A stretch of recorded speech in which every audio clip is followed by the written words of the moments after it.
Welcome to the night mode edition of the Mark Jackson Show on the Come and Talk to Me Network.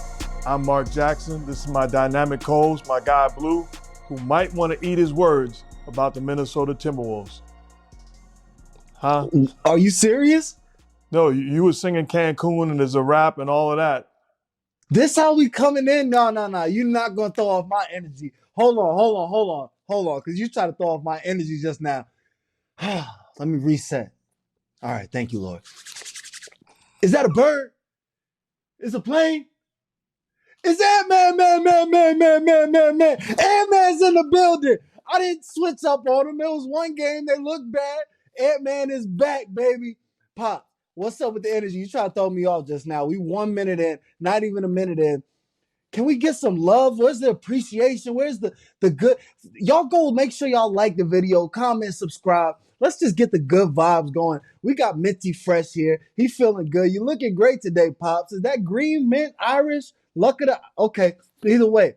Speaking of never mind. I was about to say let's give a shout out to our sponsor. I just saved us, Pops. Just know where my mind was going, it was about to go left. But let's give a shout out to our sponsors, Underdog Fantasy. Go ahead and click the link in the description or scan the QR code. It'll take you right to the site and play the pick'em game. That's our favorite. Now, back to you, man. What are you talking about? When did I switch up on him? I did say the series is over. I did say that. I did. And I still believe it. The series is done. It's done. Oh, it is done for somebody. Huh? It's game 7, so it is done for somebody. Yeah, it's done. The series is no. To me, the Timberwolves are still done. This was a great show from a young team. Ant-Man played great. This is what I want to see from my young Jordan. He hasn't reached the 25, 26-year-old Jordan yet. Go ahead and get cooked like Jordan did at this age. And, we come back and we bounce back. But this series, it is a wrap going back to Denver. But let's not jump ahead of the gun, Pops. Tell me what you saw tonight.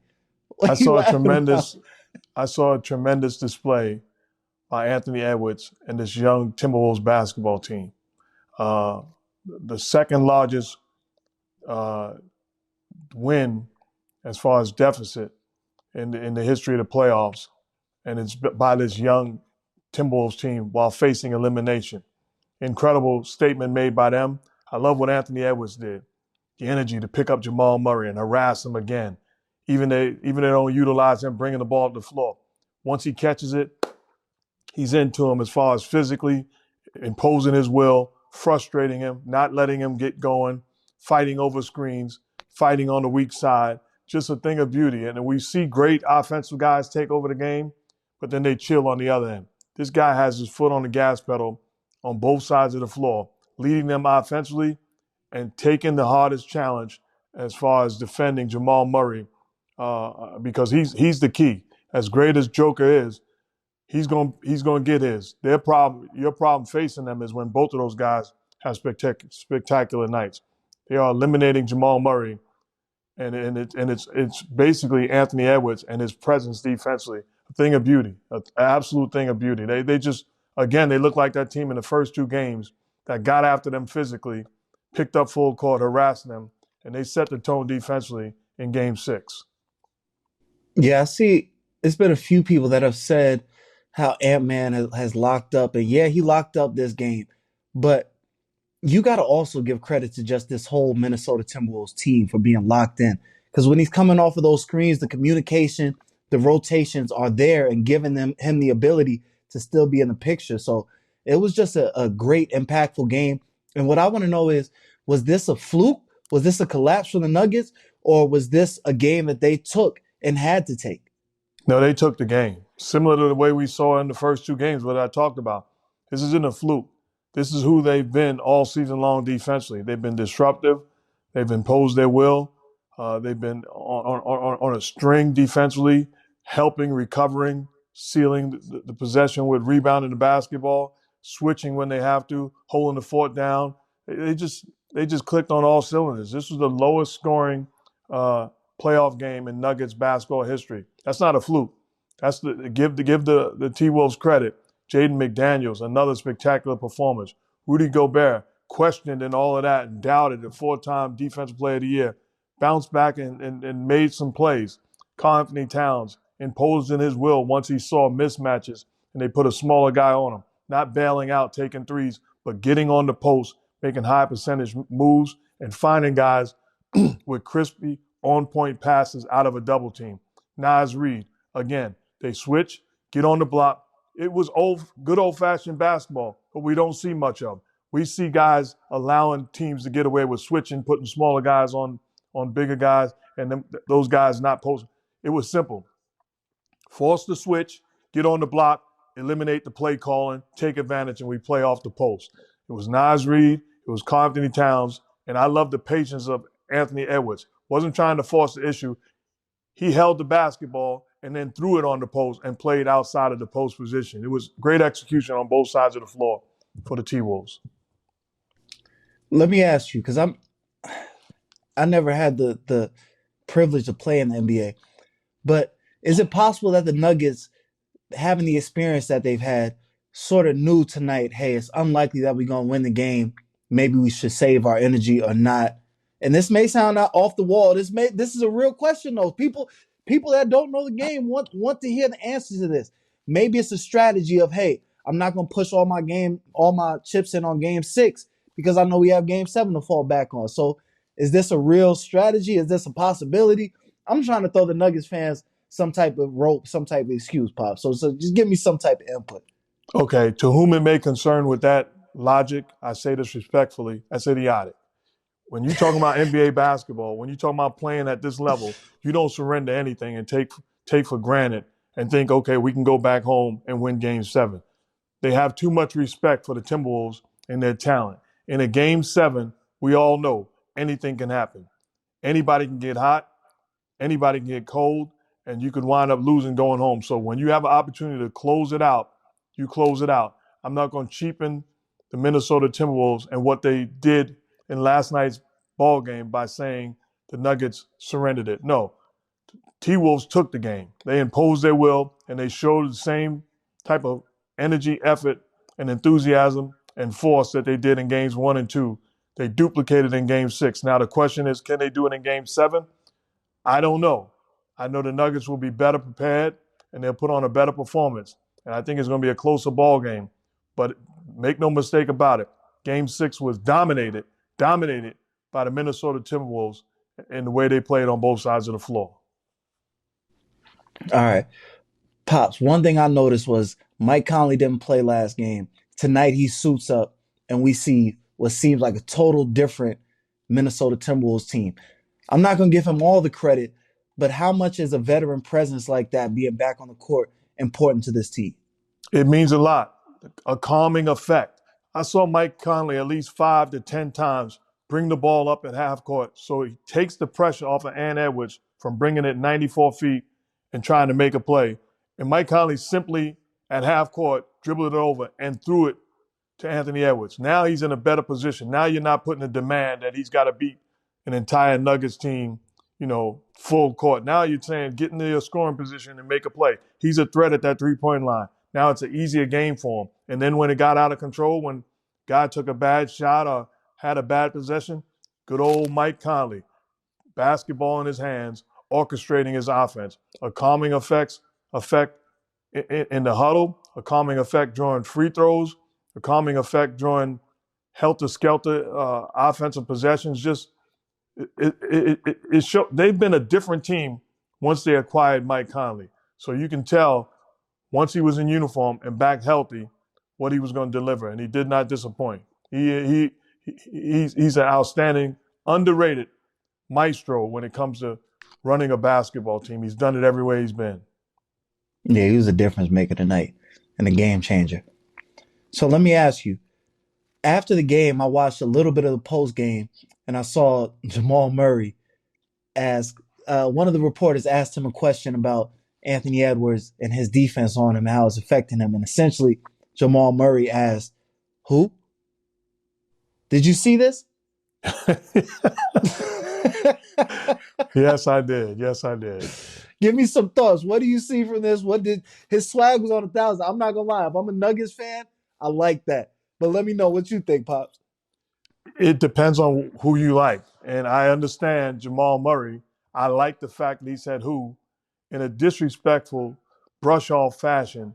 He's a guy that believes in his skills, and he believes in Game 7. I don't care who's facing me. I'm going to be locked and loaded and ready to make a statement. At the same time, I'm not going to say when you say, well, Scottie Pippen picked you up full court and harassed you and made it tough for you to run an offense and execute and be the maestro that you are. I'm not going to be like, who? No, I know Scottie Pippen. I see him every now and then. I still get upset and try to move away from him, even at the mall or the restaurant. You understand when a guy accomplished his job, fulfilled his task, and put his team in position to win. Nothing wrong with acknowledging it, giving it credit, and then being better moving forward. I would have much rather see Jamal Murray take a page out of the book of Anthony Edwards, who has shown nothing but love, appreciation, and admiration towards Jamal Murray, Nikola Jokic, the Denver Nuggets, everybody involved. He's Kevin Durant, Devin Booker, Bradley Beal. It doesn't matter. He's showing grace and appreciation. You can take a page out of his book, acknowledge the job that he's doing, and look forward to having your day where you're sitting at the podium talking about how you sent them home. So I disagree with the response, but for some reason, Jamal Murray has been out of character, and I think it has to do with frustration a little bit. He's a tremendous pro. He's a great basketball player, and I expect to see him with a much more livelier body in Game 7, looking to make a statement offensively. Yeah, it's gonna be big. It's a statement game for the Nuggets, whether this dynasty continues or whether it becomes. Do you consider this team a Nugget? This Nuggets team a dynasty? No. Hey, how could you be a dynasty winning one championship? And that's not no disrespect to them, but they're not a dynasty. They're a championship team that's trying to go back to back and have a legitimate chance of doing it, but they are not a dynasty right now. All right. So rephrasing the question, how did it'll be interesting to see if the Nuggets can continue this. What's the best way to say it? I can't say dominance because it's only one championship, but it's gonna be interesting to see if they can pull this out, man. It's gonna be an interesting game. Let me know, Pops. Who do you see winning? I picked the Timberwolves to win the series, but then after Game 4, I said whoever wins Game 5 wins the series. The Nuggets won Game 5. I have to stay true to that. I believe that being home, they've earned the right. They're the champion. And I think it's a benefit, even though you didn't want to get blown out, it's a benefit to have Game 7 when you've been blown out in Game 6 in an emphatic form and fashion. I think they'll bounce back, be at home, execute, and offensively, it'll be much easier for them understanding how they're going to be defended. I expect to see the Denver Nuggets. One thing I expect to do, if it's me, I'm putting KCP on Anthony Edwards, partly because he can do a decent job, but also the T-Wolves have shown that basically they're not going to mess around. If you're going to switch and put Aaron Gordon on Anthony Edwards, we're going to post up that smaller guy. So whether it's Karl-Anthony Towns, Naz Reid, they're posting up KCP, and those guys are doing a very good job of being patient. I'm not going to give them that luxury. KCP is an outstanding defender, perimeter defender. I'm putting him on Anthony Edwards. We'll defend all of the actions, and I'm keeping Aaron Gordon, who frustrated Karl-Anthony Towns early in the series with his inability to post him up, pushing him out further and forcing him into bouncing 10 times, trying to get a better position. So I'm not going to break down my defense by having mismatches across the board, but I expect to see the Nuggets win Game 7. What do you say? Man, you see, this is why it's tough. Because I think that Ant-Man is on a certain trajectory. I think it's slightly early for me to think that he's going to go into Denver and dominate this Nuggets team and take his team to the next round. So I'm gonna go with you, and I'm gonna pick Denver as well. I think the championship grit pulls it out. The dangerous thing to me is Anthony Edwards. Even watch him in the post-game, press conference. He got a swag and a confidence that is contagious. I mean, he's not afraid to go into Denver and play a Game 7. He almost has that strange smile or look on his face like he embraces it and can't wait for it to take place. I love the fact I've been on teams, played with in college, Chris Mullin, in New York, played with Patrick Ewing, or in Indiana, played with Reggie Miller. all-time greats, that their confidence and their swag became contagious throughout the plane, the bus ride, the locker room. You knew, like I remember going down the alley. I was with my big brother. I knew I was good. Didn't matter who was going to be in the alley. I was with my big brother, so I knew we was going to come out of there with a win. So I think that's the mentality that and the approach that Anthony Edwards and his greatness allows you to have as a team. Yeah, I think my question though is, he has the swag. Yeah, he has the swag, and even McDaniels has the swag.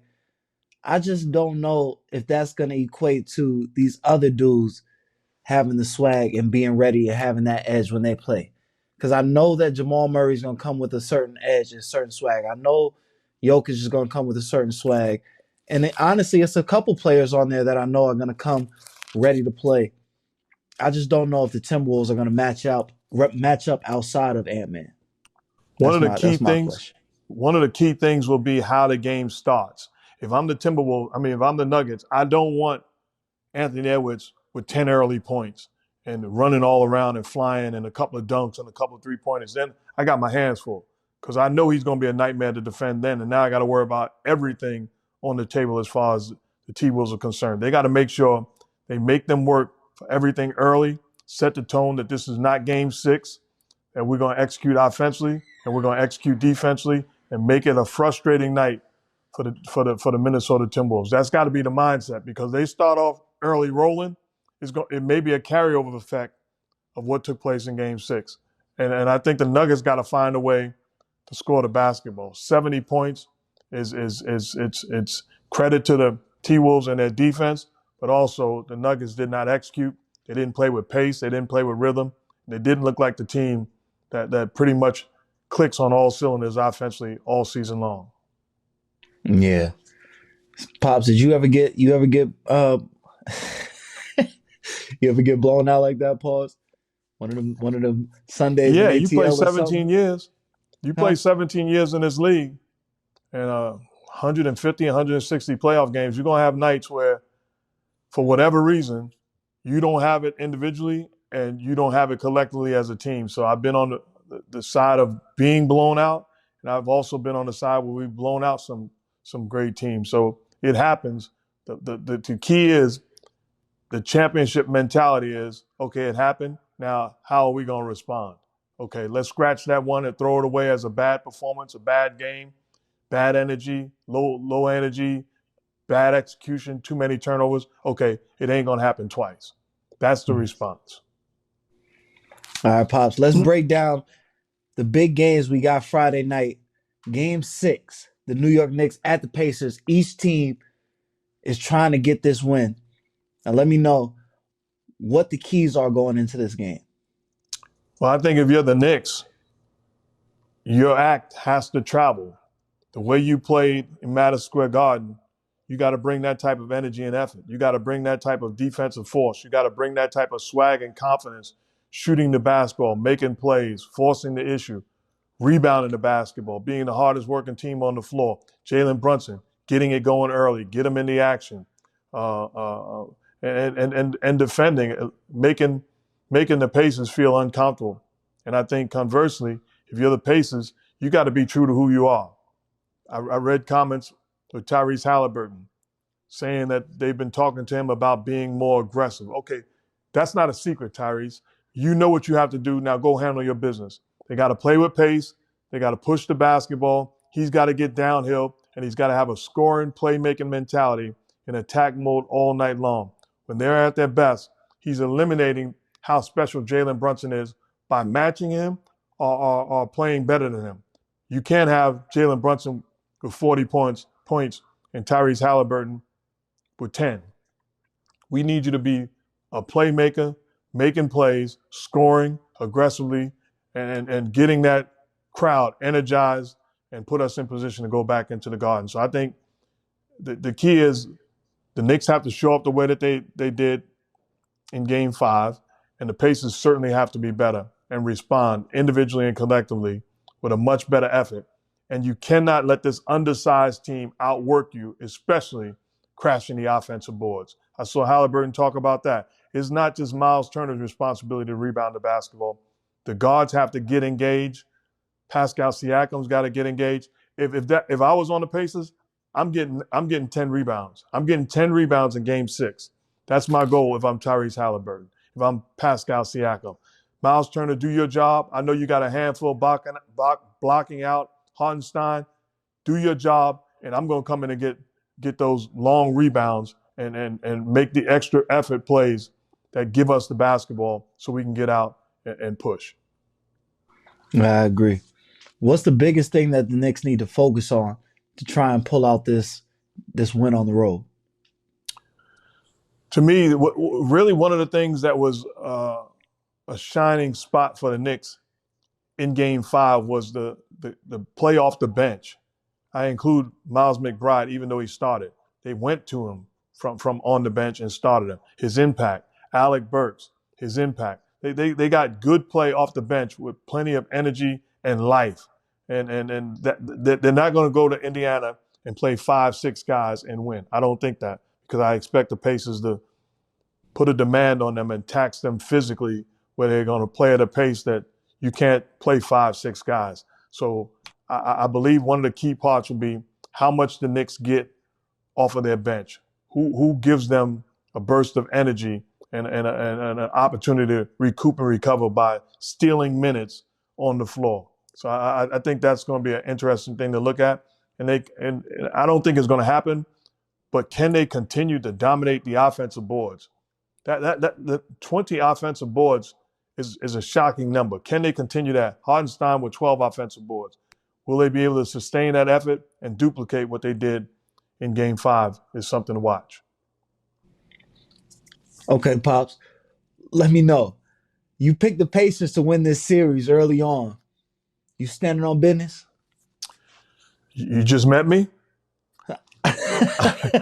I believe we will see a Game 7 in Madison Square Garden. And it'll be a terrific game, tremendous game with great storylines, great history with both of these franchises, great battles and great rivalries. I expect to see the Pacers win Game 6 and send it back to New York City for an epic Game 7. And I expect to see Tyrese Halliburton play much better than he played in Game 5. I expect to see him embrace the challenge. And one thing will be interesting to watch. I expect to see him impact the game early. I expect to see him with the mindset of being aggressive early and making plays. Yeah, it's gonna be a difference maker if he plays like that. The Pacers are a different team when he's aggressive and plays like the type of player that he is. He's a star, man. So he's gotta show up and carry his team. Absolutely. All right, this one today, probably the easiest one to give out. I'm not even gonna do no drum roll. You better not say the wrong name, Pouch. You better not play with my mans. Better not play with my mans. All right, Pouch. Who wins the Mama There Goes That Man award tonight? Tonight award is not as simple as you think, because other guys played well, but I got to go with the guy that dominated on both sides of the floor, set the tone, 22 years old, but not afraid of the bright light, embraces the bright light and reacts and responds to it. Spectacular performance by Anthony Edwards. He gets tonight's Mama There Goes That Man award. 27 points, 4 rebounds, 4 assists, I believe 3 steals, and stellar defense, eliminating Jamal Murray out the picture. Tremendous job by Anthony Edwards. Yeah, man. Ant-Man. Let's go. We got to give it up for him. No question. One thing I want to mention before we get to any further, Caitlin Clark had a home debut playing Indiana against New York Liberty, and they got blown out, 102-66. Caitlin Clark was 2 of 8 from the field, 1 of 7 from three-point line, and 9 points. Shout out to Sabrina Ionescu and the Liberty for a big-time win, but a statement made. You can tell these veteran players in the WNBA are taking it personal and trying to get after Caitlin Clark. It's a different level of basketball, but I believe she's going to be just fine. She'll be just fine. Yeah, as I said, I'll give more in-depth analysis of these games after the NBA playoffs is done. But for now, I can't look. I gotta keep it a buck with the people, pops. I can't watch all these games and the WNBA. I gotta. It's got to be a limit at some point. There's got to be a limit. This Watching dude playoff here, games from, huh? I do it. Yeah, you're a special man. That's what you God has blessed you. Because I don't know how you did it. Since these playoffs started, I've been watching basketball all day, every day, from 3 p.m. to 9 p.m. to sometimes later, every single day. Well, how can I watch Clark too? It's not what I'm gonna get. Matter of fact, yeah, y'all go like, comment, subscribe, show some love. Hit up Underdog Fantasy. Because, we're going to start doing WNBA soon. Y'all get the budget up. We'll do some WNBA. Let me get 2 or 3 screens around so I can watch Clark and watch Angel Reese and watch everybody, and I'll give you the top of the line. Oh, I'll break it down like you ain't never seen nobody break it down before. Unbelievable. We're gonna go to a WNBA game, man. We're gonna go to a WNBA game. No disrespect to WNBA pops, but you done said the Pacers invited us out, the Knicks invited us out, games that we could go to for all these games, and now you want to throw it in my face. We could go to a WNBA game. I love the WNBA too, but why? What's wrong with what you got? What's up? No, let me clear that up. The Knicks didn't invite us out. The Pacers invited us. Oh, okay. Nothing personal. Just want to make sure we get that correct. All right, seem a little personal. No, I'm a truth teller, man. I gotta tell the truth. All right, I feel it. Nah, I don't know, man. We gotta take the trip to what time is it? It's not too late to go hop on a flight and make this indie game. Might be able to make game 6. You trying to go tomorrow? No, I'm trying to watch it and enjoy it from the couch. I look forward to seeing a playoff game in person and also going with you to a WNBA game. I look forward to that. Hell, let's see if it happens, man. Let's see if it happens. I look forward to it too, you know. Some rumors flying around, Pops. Good news for the Lakers fans. They talking about we might be getting Donovan Mitchell, and if it's not us, he's probably going somewhere. So let me know what's the best landing spot for Donovan. He's going to have an opportunity to call his shots, whether it's stay in Cleveland or go somewhere else. He's going to make a boatload of money. He's an incredible basketball player. He's a star. He's a superstar. He's had great success in the playoffs and in the regular season. I thought he had an outstanding year for the Cavs this year. Unfortunately, injuries cut their season short, along with the red-hot Boston Celtics team. One thing I don't like, when people write stories and say, such and such said Donovan Mitchell was frustrated with the supporting cast or players in the Cavs for not whatever. If we're gonna say something like that, let's put a name to who said it. Because Donovan Mitchell comes out and says this is what frustrates him when people make statements like that, indicating that is not true. We cannot cover teams or individuals and be reckless with our assessment based on our beliefs or our relationships. Also, JB Bickerstaff, this team was 48-34, and there's questions about did he lose the locker room? Things that happened during the course of the seasons, things that happened all the way in December. This team was shorthanded, they were injured, and somehow won 48 ball games and advanced in the playoffs. It was a successful season. Now, whether you keep or fire JB Bickerstaff, whether you keep or trade or lose Donovan Mitchell, whatever it is, let's celebrate the fact that they had a good season. Let's celebrate the fact that they fought through injuries and they obviously was inconsistent during the course of the year, but 48 wins. It is difficult to win in the NBA. And it's frustrating when you have people writing stories with unnamed sources and acting like it's the gospel. It's not fair to the Cavs. It's not fair to JB Bickerstaff. It's not fair to Donovan Mitchell. I've been there before, and you can tell it's a little personal to me. Yeah, if you a Cavs beat writer, give it a week. My man's ain't even get to land in Cancun yet. Let him spend some time with the family. You already writing stuff and saying things. Just chill. It's sometimes, what was the expectation, man? Y'all lost to the Celtics. Y'all lost to the Boston Celtics, a great team that could go on to win the championship. So 4 or 5 weeks from now, are we going to look and be like, oh, the Cavs are closer to a championship. They lost to the champions. No. So let's not jump out the window either way. Let's respect this team. As I said last episode, these dudes are grown men with families who deserve respect, and their season just ended. So all of this gossiping and chatty patty stuff, knock it off, man. Knock it off. They even talk about Darius Garland and Donovan Mitchell. They can't get along. They don't get along. I didn't get that when I watched them play. I didn't. Now one guy was hot, one guy was cold, or they both was hot. I didn't get that they had any attitude or bitterness or saltiness towards each other. They're two dynamic players that have had successful runs in uniform together. Okay, now if you make a decision that you got to get rid of one, okay, that may very well be the decision that you make. But it was not like I looked at them and was like their chemistry is off or they're jealous of one another or they can't play together. It's just not fair. Sometimes you just lose to a better basketball team and there's no story behind it. And I think that's what happened to the Cleveland Cavaliers losing to the Boston Celtics, as you indicated. How you like the idea of Donovan in a Lakers uniform?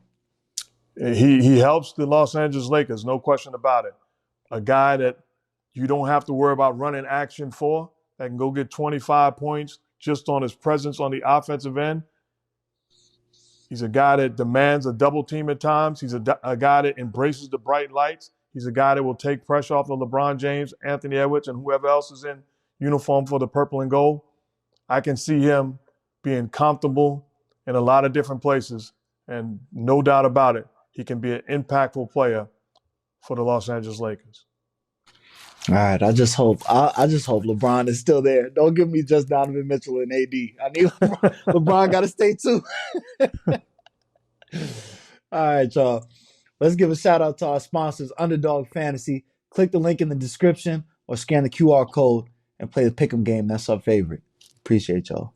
That's a wrap for this episode of the Mark Jackson Show. I'm Mark Jackson, the Night Mode Edition, and this is my dynamic co-host, my guy Blue. We thank you for all your love and support. Remember, quick story.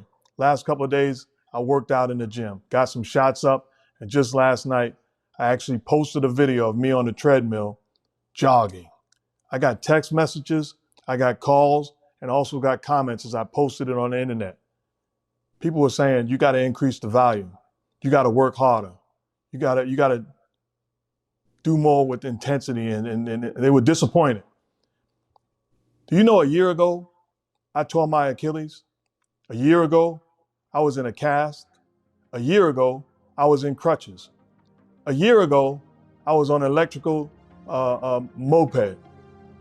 Stop letting folks who have no clue about what you've been through testify about anything. Tell them mind their business. You continue to celebrate how far you've come and where you are today. Blessings.